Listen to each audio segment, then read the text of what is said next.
ನಮ್ಮ ಮಾಧ್ಯಮದವರಿಗೆ ಮತ್ತು ಎಲ್ಲ ಪಕ್ಷದವರಿಗೆ ಹೇಳಲಿಕ್ಕೆ ನಾನು ಬಯಸ್ತಾ ಇದ್ದೇನೆ, ಇದು ಅಭಿವೃದ್ಧಿಯ ಸಂಗಮ. ಅಭಿವೃದ್ಧಿ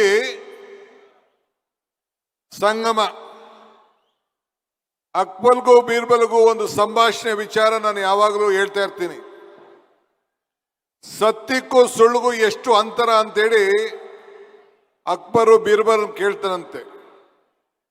ಆಗ ಬೀರ್ಬಲ್, ಸ್ವಾಮಿ 4 ಬೆರಳು ಅಂತಂತೆ. ಹೆಂಗಯ್ಯ 4 ಬೆರಳು ಅಂತ ಕೇಳಿದ್ರೆ, ಈ ಕಣ್ಣಲ್ಲಿ ನೋಡೋದೆಲ್ಲ ಸತ್ಯ, ಈ ಕಿವಿಲ್ ಕೇಳೋದೆಲ್ಲ ಸುಳ್ಳು ಅಂತೇಳಿ.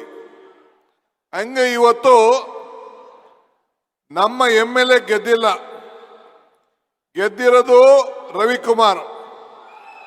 ಅವರ ಕ್ಷೇತ್ರದಲ್ಲಿ 2,000 ಕೋಟಿ ರೂಪಾಯಿ ಉದ್ಘಾಟನಾ ಶಂಕುಸ್ಥಾಪನೆ ಮಾಡ್ತಾ ಇದ್ದೀವಿ ಅಂತಂದ್ರೆ, ಕರ್ನಾಟಕದ ಸಿದ್ದರಾಮಯ್ಯ ನೇತೃತ್ವದ ಸರ್ಕಾರ, ಕಾಂಗ್ರೆಸ್ ಸರ್ಕಾರ ಯಾವ ದಿಟ್ಟಿನಲ್ಲಿ ಅಭಿವೃದ್ಧಿ ಕೆಲಸವನ್ನ ಮಾಡ್ಕೊಂಡು ಹೋಗ್ತಾ ಇದೆ ಅನ್ನೋದಕ್ಕೆ ಈ ಕಣ್ಣುಗಳೇ ಸಾಕ್ಷಿ ಅಂತೇಳಿ ನಾನು ಭಾವಿಸ್ಕೊಂಡಿದ್ದೇನೆ.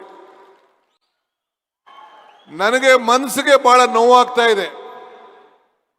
ಏನದು ನೋವು ಅಂದ್ರೆ, ನನ್ನ ಆಪ್ತ ಮಿತ್ರ ಮುನಿಯಪ್ಪ, ಮುನಿಯಪ್ಪ, ಅವನ ಆರೋಗ್ಯ ಸರಿ ಇಲ್ಲ. ಅವನ ಆರೋಗ್ಯ ಸರಿ ಇದ್ದಿದ್ರೆ ಇವತ್ತು ಆತನೇ MLA, ಆತನೇ ಮಂತ್ರಿ. ಇದನ್ನ ಯಾರು ಕೂಡ ತಪ್ಸಕ್ ಆಗ್ತಿರ್ಲಿಲ್ಲ. ಆದ್ರೂ ನಮ್ಮ ಪಕ್ಷಕ್ಕೆ ಮಾಡಿದಂತ ಸೇವೆಯನ್ನ ನಾವು ಯಾರು ಮರೀಲಿಕ್ಕೆ ಸಾಧ್ಯ ಇಲ್ಲ. ಇವತ್ತು ಚಿಕ್ಕಬಳ್ಳಾಪುರ ಜಿಲ್ಲೆಯ ಅಭಿವೃದ್ಧಿ ಕೆಲಸದ ಬಗ್ಗೆ ನಮ್ಮ ಸುಧಾಕರ್ ಅವರು ಜವಾಬ್ದಾರಿ ತೆಗೆದುಕೊಂಡು